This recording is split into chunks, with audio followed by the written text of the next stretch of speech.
Assalamualaikum warahmatullahi wabarakatuh. Perkenalkan, nama saya Arifan Canggara dari kelas 4A. Di video kali ini saya akan membahas mengenai 15 teori komunikasi.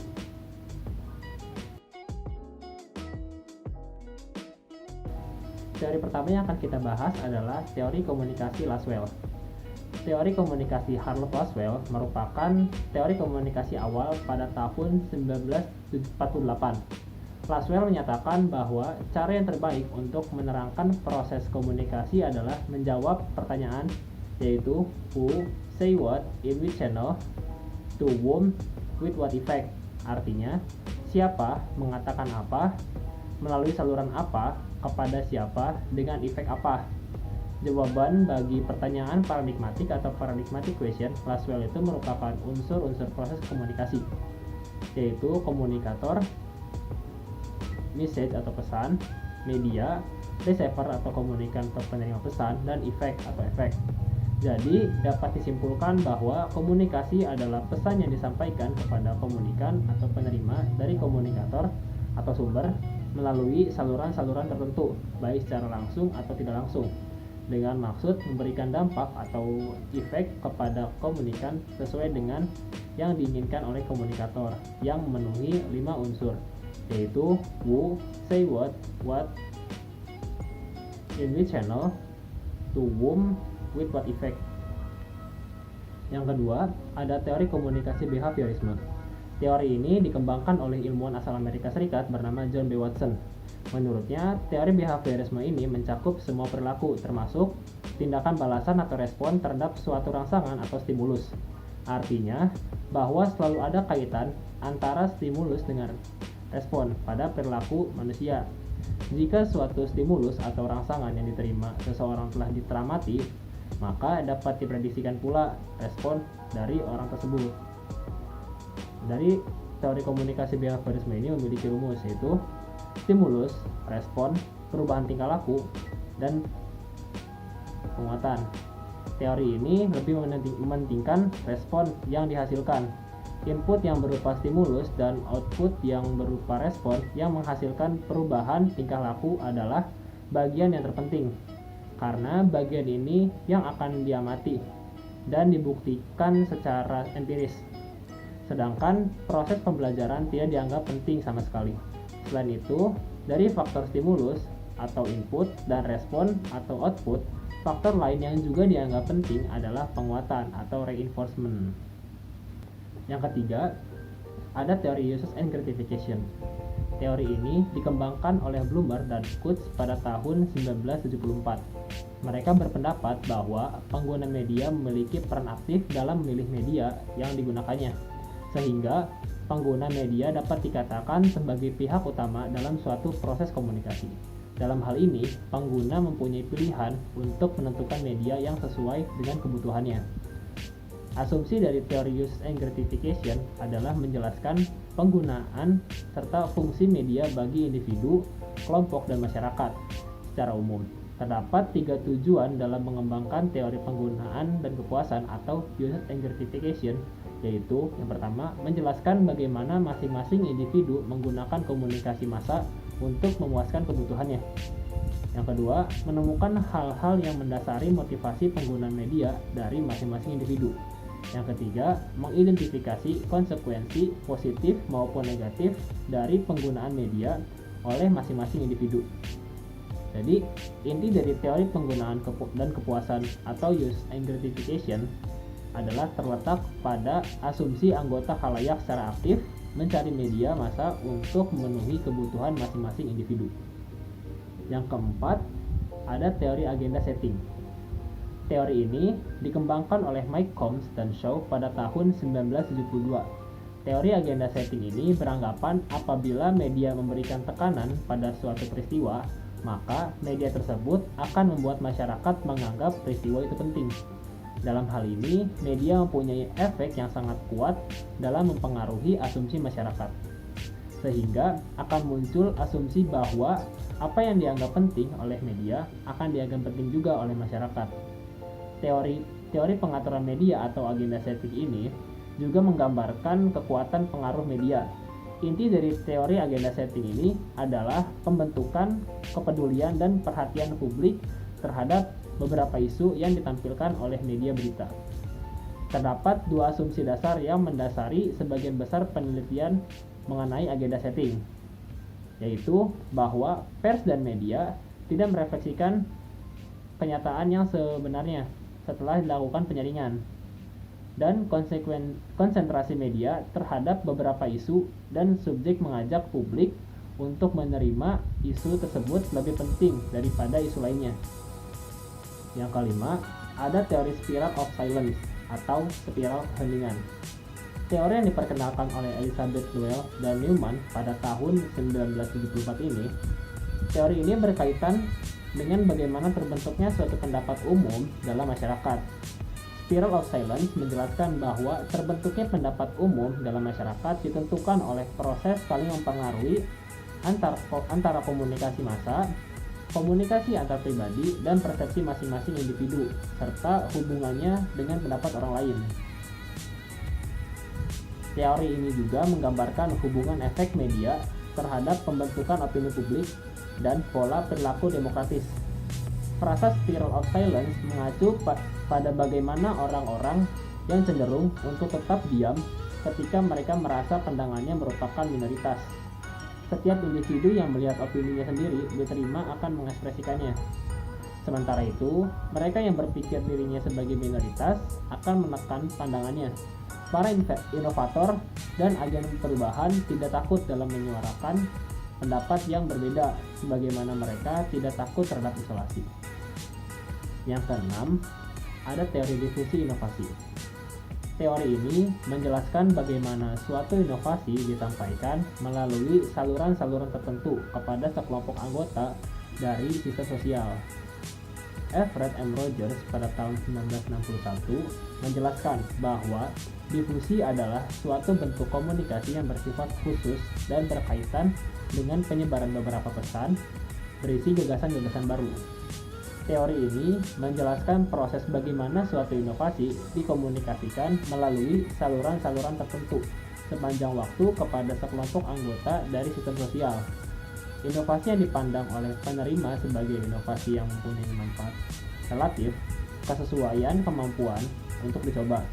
Teori ini sering dikaitkan dengan proses pembangunan masyarakat. Yang ketujuh, ada teori informatif. Teori ini dikembangkan oleh Shannon dan Weaver pada tahun 1949. Teori informasi merupakan salah satu teori klasik, di mana teori ini menitik beratkan pada komunikasi sebagai suatu transmisi pesan dan bagaimana transmitter menggunakan media dalam berkomunikasi. Dalam hal ini, jika sinyal media yang digunakan baik, maka komunikasi akan berjalan efektif. Begitu pula sebaliknya, apabila sinyal media tidak baik, maka komunikasi tidak akan berjalan dengan lancar. Kedelapan, ada teori ketergantungan. Teori ini dikemukakan oleh Sandra Ball-Routledge dan Malvia DeFleur pada tahun 1976. Fokus dari teori ini terletak pada kondisi struktural yang ada di masyarakat. Fokus ini sangat cenderung mudah untuk dipengaruhi oleh media massa.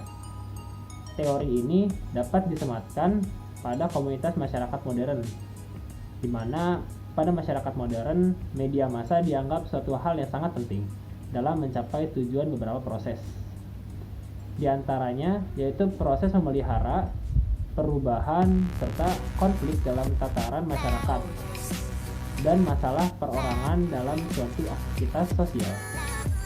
Yang kesembilan, ada teori sibernetik. Weiner pada tahun 1945 adalah tokoh di balik teori ini. Sibernetik berasal dari kata cybernetic yang artinya sistem kontrol dan komunikasi yang memungkinkan adanya feedback atau umpan balik. Teori ini tergolong teori baru sejalan dengan perkembangannya teknologi informasi dan sosial.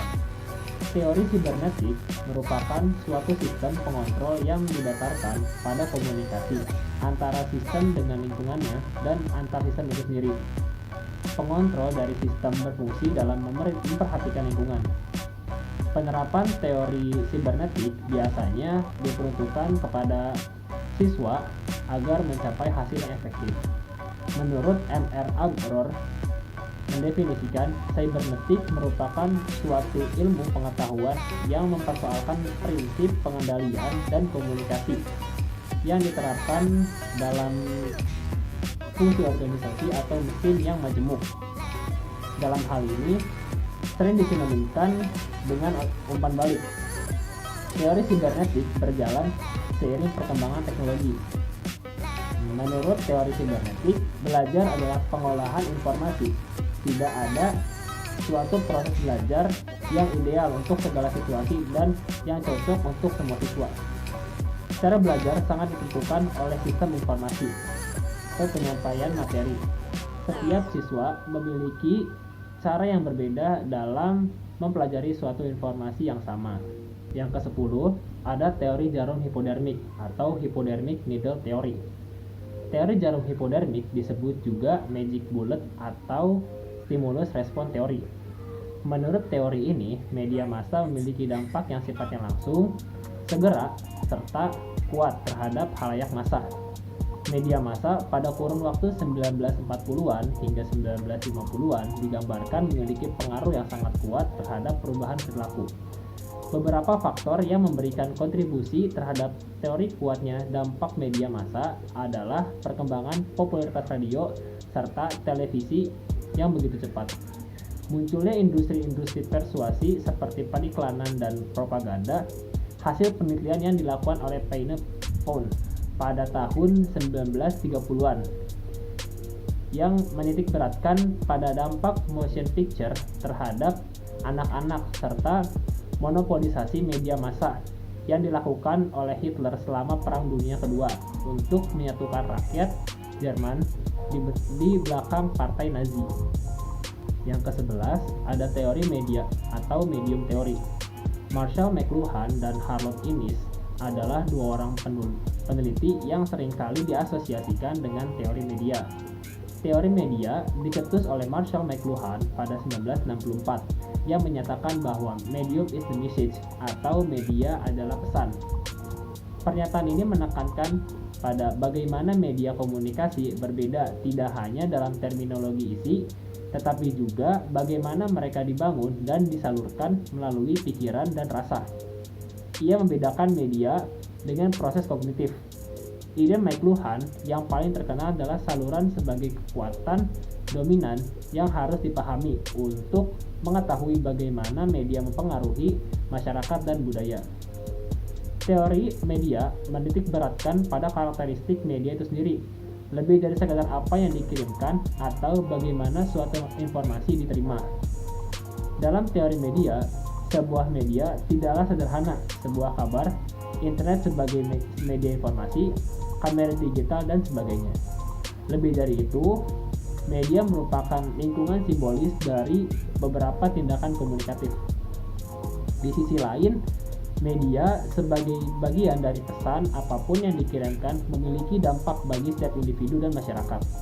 Tesis McLuhan menyatakan bahwa orang-orang beradaptasi terhadap lingkungannya melalui berbagai macam keseimbangan atau rasio indrawi. Dan media saat ini utamanya membawa sebuah rasio indrawi yang mempengaruhi persepsi. Yang ke-12, ada teori imperialisme budaya atau cultural imperialism theory. Dennis McQuail dalam bukunya Teori Komunikasi Massa pada tahun 1987, teori ini berasal dari teori sekaligus bukti awal mengenai peran media dalam pembangunan nasional. Teori ini berpandangan bahwa media dapat membantu modernisasi dengan memperkenalkan nilai-nilai barat dilakukan dengan mengorbankan nilai-nilai tradisional dan hilangnya keaslian budaya lokal. Secara sederhana, dapat dikemukakan bahwa nilai yang diperkenalkan itu adalah nilai-nilai kapitalisme dan karenanya proses imperialistis serta dilakukan secara sengaja atau disadari dan sistematis yang menempatkan negara yang sedang berkembang dan lebih kecil di bawah kepentingan kekuasaan kapitalis yang dominan. Yang ke-13 ada teori humanisme. Teori ini muncul diilhami oleh perkembangan dalam psikologi, yaitu psikologi humanisme, sesuai pendapat yang dikemukakan oleh Laswell pada tahun 1977. In many instances, communicative language programs have incorporated educational philosophies based on humanistic psychology or view which in the context of goals for other subject areas has been called the humanistic curriculum. Teori humanisme dalam pengajaran bahasa pernah diimplementasikan dalam sebuah kurikulum pengajaran bahasa dengan istilah humanistic curriculum yang diterapkan oleh Amerika Utara di akhir tahun 1960-an dan awal tahun 1970-an. Kurikulum ini menekankan pada pembagian pengawasan dan tanggung jawab bersama antara seluruh siswa didik. Humanistik kurikulum menekankan pada pola pikir, perasaan, dan tingkah laku siswa dengan menghubungkan materi yang diajarkan pada kebutuhan dasar dan kebutuhan hidup siswa. Teori ini menganggap bahwa setiap siswa sebagai objek pembelajaran memiliki alasan yang berbeda dalam mempelajari bahasa. Tujuan utama dari teori ini adalah meningkatkan kemampuan siswa agar bisa berkembang di tengah masyarakat. Yang ke-14, ada teori kognitivisme. Teori ini dikemukakan oleh Jan Piaget dan Leo Vygotsky. Teori ini mengedepankan proses belajar dibandingkan dengan hasil proses. Menurut teori ini, manusia belajar disebabkan oleh kemampuan menafsirkan peristiwa atau kejadian yang terjadi dalam lingkungan. Proses belajar bahasa terjadi menurut pola tahapan perkembangan tertentu sesuai dengan umur. Tahapan tersebut meliputi yang pertama ada asimilasi, yaitu proses penyesuaian pengetahuan baru dengan struktur kognitif. Yang kedua ada akomodasi, yaitu proses penyesuaian struktur kognitif dengan pengetahuan yang baru. Yang ketiga ada diskulibrasi, yaitu proses penerimaan pengetahuan baru yang tidak sama dengan yang telah diketahuinya. Yang keempat ada ekuilibrasi, yaitu proses penyeimbangan mental setelah terjadi asimilasi. Teori yang terakhir atau teori yang ke-15 yaitu teori dependensi efek komunikasi massa.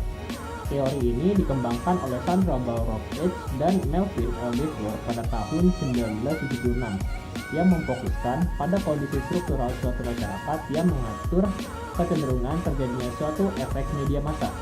Teori ini berangkat dari sifat masyarakat modern, di mana media massa dianggap sebagai sistem informasi yang memiliki peran penting dalam proses memelihara perubahan dan konflik pada tataran masyarakat, kelompok, dan individu dalam aktivitas sosial. Secara ringkas, kajian terhadap efek tersebut dapat dirumuskan sebagai berikut. Yang pertama ada kognitif, yaitu menciptakan atau menghilangkan ambiguitas pembentukan sikap, agenda setting, perluasan sistem keyakinan masyarakat, dan penegasan atau penjelasan nilai-nilai. Yang kedua, ada afektif, menciptakan ketakutan atau kecemasan dan meningkatkan atau menurunkan dukungan moral. Yang ketiga, ada behavioral, yaitu mengaktifkan atau menggerakkan atau meredakan pembentukan isu tertentu atau penyelesaiannya, menjangkau atau menyediakan strategi untuk suatu aktivitas serta menyebabkan perilaku dermawan. Berikut adalah 15 teori dari teori komunikasi yang sudah saya jelaskan. Mohon maaf jika ada kekurangan dalam penyampaian penjelasan dari teori komunikasi. Sebenarnya teori komunikasi ada banyak, namun saya hanya merangkumnya menjadi 15 teori saja. Terima kasih. Wassalamualaikum warahmatullahi wabarakatuh.